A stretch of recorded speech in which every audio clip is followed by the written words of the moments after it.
A garota percebeu de repente que estava presa dentro da escola. Toda vez que tentava cruzar a porta principal, ela aparecia na hora de novo na sala das caldeiras. Confusa, ela procurou sua melhor amiga, Nicole, para perguntar o que estava acontecendo. Mas Nicole agiu como se não pudesse vê-la, e ainda estava espalhando cartazes de desaparecida pela escola. A garota ficou ainda mais assustada. Então foi até o ginásio e descobriu que a escola inteira estava fazendo uma cerimônia em sua memória. A cena a deixou completamente paralisada. Nesse momento, um garoto de óculos se aproximou dela e disse algo impossível de acreditar. Ela estava morta. A garota se recusou a aceitar aquilo. Depois de andar sem rumo pelo campus, ela voltou outra vez ao ginásio e descobriu que, além do garoto de óculos, havia muitas outras almas presas ali. Algumas estavam há décadas sem conseguir ir embora. Todos formavam uma espécie de grupo de apoio para ajudar os novos espíritos a aceitar a realidade e tirar suas dúvidas. O líder do grupo se chamava Martin e começou a perguntar do que ela se lembrava. A garota explicou que se chamava Maddie e que sua última lembrança era sair da sala de estudos antes de aparecer na sala das caldeiras. Ela nem tinha certeza se tinha morrido de verdade. Além disso, a polícia nunca encontrou seu corpo, então oficialmente ela ainda era um caso de desaparecimento. Aquilo surpreendeu muito os outros espíritos, porque todos eles tinham morrido de forma confirmada antes de ficarem presos ali. O caso de Maddie era algo totalmente diferente. Decidida a descobrir a verdade, Maddie começou a reconstruir o que tinha acontecido naquele dia. Ela tinha combinado de encontrar o namorado Xavier na sala de estudos, mas ele nunca apareceu. Depois, ela o viu pela janela e saiu correndo para procurá-lo. Xavier parecia nervoso e explicou que seu celular tinha ficado sem bateria. Por isso não conseguiu avisá-la. Maddie não desconfiou de nada no começo, mas quando voltou para o prédio,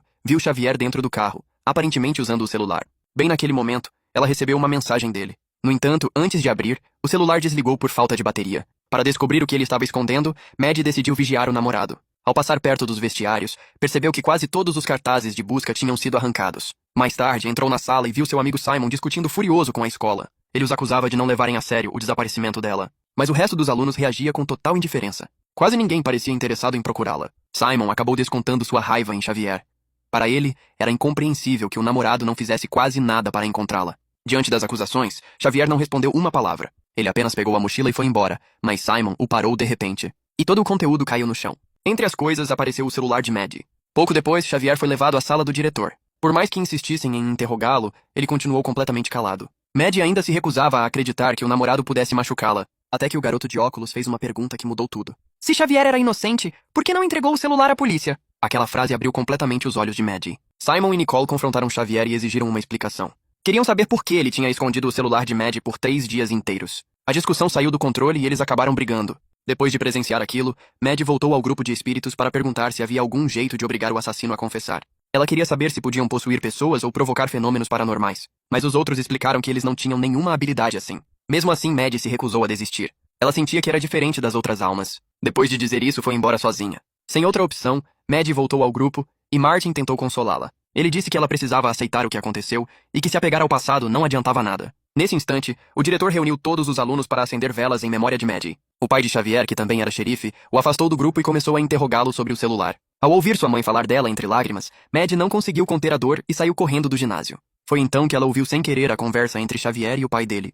Descobriu que Xavier a traía havia um tempo com Claire, a capitã das líderes de torcida. No dia do desaparecimento, ele tinha faltado à aula para encontrá-la escondido. Por nervosismo, acabou mandando para Maddie uma mensagem que, na verdade, era para Claire. Como a mensagem ainda não tinha sido lida, Xavier aproveitou que Maddie saiu da sala de estudos para roubar o celular dela e apagar a conversa. Na verdade, ele não sabia nada sobre o desaparecimento dela. Depois de ouvir a verdade, seu pai decidiu levá-lo à delegacia para prestar depoimento. Ao ver Xavier entrando no carro da polícia, Maddie sentiu uma mistura impossível de emoções. Enquanto isso, no ginásio, Simon continuava completamente arrasado com a ausência dela. Maddie se aproximou devagar e sussurrou um pequeno "obrigada". Para sua surpresa, Simon reagiu na hora e virou a cabeça diretamente para ela. Maddie ficou gelada. Simon realmente conseguia vê-la. Depois de confirmar várias vezes, os dois aceitaram aquela realidade inacreditável. Mas o garoto de óculos ficou totalmente desconcertado. Nenhum vivo tinha conseguido ver os espíritos em todos aqueles anos. E o mais estranho de tudo era que Simon só conseguia ver Maddie, mas não os outros fantasmas. Desesperado, Simon perguntou o que tinha acontecido com ela. Mas Maddie ainda não se lembrava de nada depois de sair da aula naquele dia. Nesse momento, Nicole apareceu e propôs que Simon fosse ao bosque para continuar procurando pistas sobre Maddie. Por orientação de Maddie, Simon decidiu não contar a verdade a ela. O garoto de óculos o avisou de que era melhor manter segredo. Se os outros espíritos descobrissem que um vivo podia vê-la, todos tentariam usá-la para falar com suas famílias. Na manhã seguinte, Maddie ouviu na sala dos professores que a polícia tinha encontrado sangue numa parede da sala das caldeiras. Depois de analisar o DNA, confirmaram que o sangue era dela. Maddie foi imediatamente procurar Simon no refeitório e pediu ajuda. Para não parecer um maluco falando sozinho, Simon fingiu estar numa ligação. Maddie explicou que tinha saído da sala porque queria procurar sua mãe. Mas depois disso, todas as suas lembranças desapareciam. Simon contou que já tinha falado com a mãe de Mad, e ela garantiu que não a viu naquele dia. Mad tentou se lembrar de novo e achou que tinha visto Xavier e Claire se afastando juntos às pressas.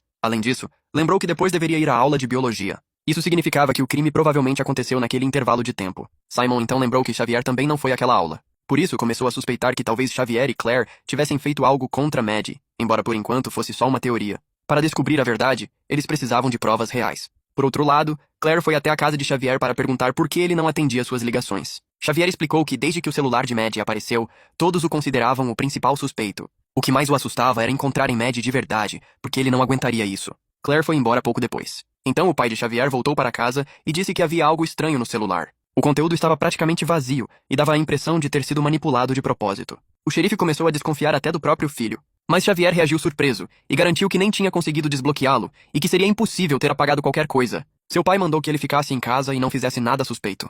Com tanta pressão, Xavier perdeu o controle e começou a socar a parede com raiva. Enquanto isso, ao saber das novidades, Mad levou Simon ao galpão onde eles costumavam ir. Depois de procurar com cuidado, encontraram num canto uma tampa de celular idêntica à de Mad. Então começaram a pensar em como encontrar o celular verdadeiro. Nesse momento, apareceu o professor de história, Anderson, e ao ver Simon tão abalado, tentou consolá-lo com gentileza. Mad, ao notar sua preocupação sincera, começou a confiar nele. Então pediu a Simon que entregasse a peça encontrada para ele. Ela temia que o xerife protegesse o próprio filho. Simon achou que fazia sentido e deu o fragmento ao professor para que investigasse por conta própria. Pouco depois, a polícia chegou à escola com cães farejadores. Quando um dos cães entrou na sala, correu direto para a mesa do professor. Anderson ficou nervoso por um instante, mas logo explicou que ali estava o último trabalho de Mad, o que afastou as suspeitas. Por outro lado, Mad continuou observando Claire e a viu na piscina ajudando alguém. Ela se esforçava para tirar um aluno em segurança e aquela cena fez Mad mudar de opinião. Ela pensou que Claire não parecia capaz de machucá-la.